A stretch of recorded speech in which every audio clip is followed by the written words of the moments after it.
Ôtez pas tout ça, bien-aimés frères et sœurs. Comment vous expliquez le fait que Emmanuel Macron ait été le premier président au monde à féliciter Donald Trump?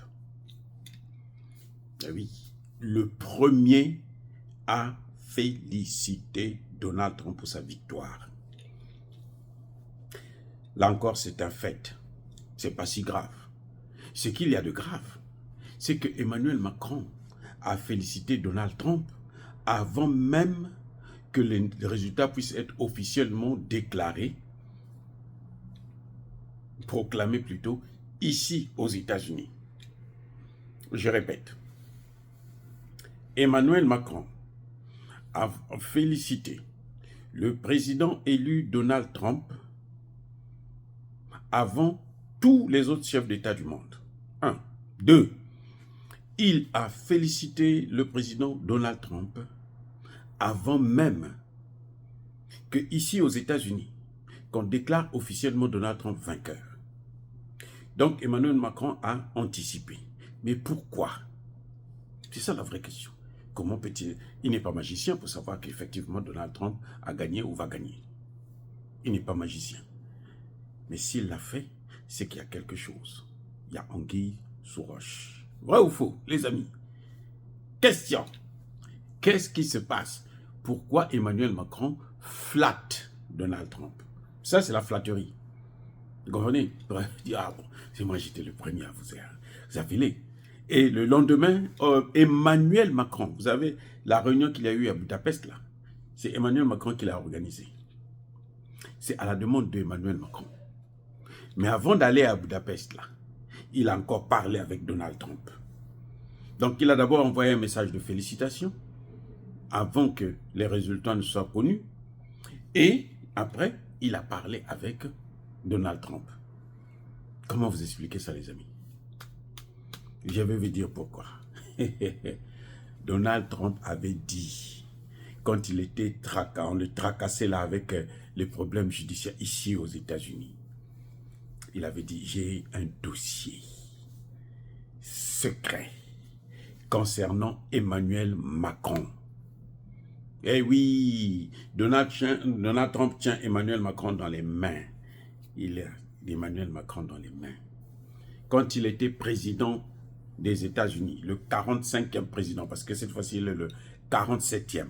Quand il était le 45e président des États-Unis, eh bien, il y a les dossiers qui passent, les dossiers de tous les dirigeants du monde entier, de toutes les hautes personnalités du monde entier qui passent par ses mains. Il a le dossier d'Emmanuel Macron.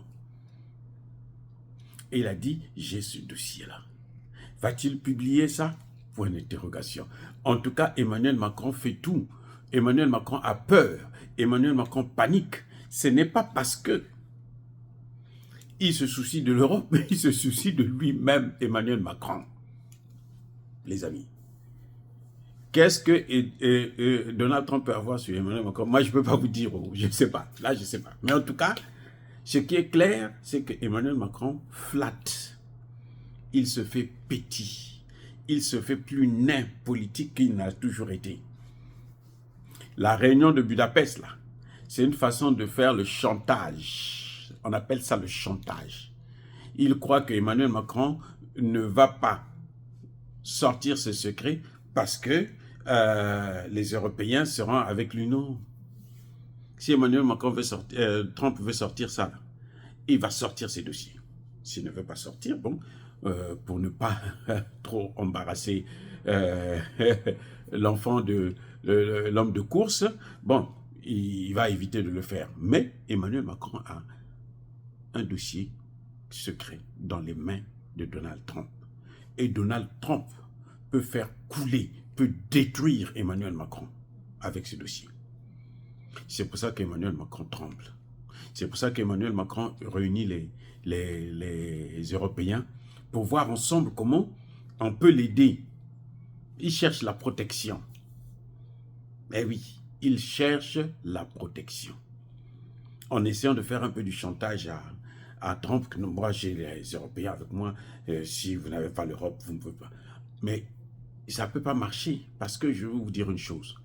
L'Europe, n'a ni les moyens militaires, ni les moyens économiques pour rivaliser contre Donald Trump, contre l'Amérique. La France, c'est rien. En tout cas, de ce côté-là, moi, je n'ai aucune inquiétude parce que je sais que la France ne peut rien faire à l'Amérique. Rien. Même l'Europe, là, tous ensemble réunis, là, ils ne peuvent rien faire à l'Amérique. C'est pour ça que vous avez entendu Zelensky dire qu'il faut renforcer les relations avec l'Amérique. On ne peut pas s'éloigner de l'Amérique. C'est ce que Zelensky leur a dit là-bas. Et Emmanuel Macron, tout le projet qu'il avait, il est tombé par terre. Rien n'est sorti de cette réunion de la commission ou le comité communauté politique européenne que Emmanuel Macron a créé de toutes pièces pour essayer de voir s'il peut rivaliser avec les États-Unis. Ça ne marche pas. Donald Trump est inarrêtable. S'il juge nécessaire de noyer Emmanuel Macron, si Emmanuel Macron l'embête, il va le détruire parce qu'il en a les moyens. Dire cela, c'est inciter à la haine ou à la violence. Non. Yaba, colère, Yamalé, encore une fois de plus. Bien-aimés frères et sœurs, soyez bénis, soyez abondamment bénis par le Dieu des Kémites et par nos ancêtres évangélisés. Mais que tous ceux qui persécutent le continent africain le pillent et le déstabilisent, qu'ils soient noirs, blancs, chinois, arabes, juifs, indiens ou qui qu'ils soient punis, maudits, foudroyés, neutralisés, écrasés, effacés par le Dieu des Kémites et par nos ancêtres évangélisés. Vive l'Afrique éternelle, j'ai dit et j'assume.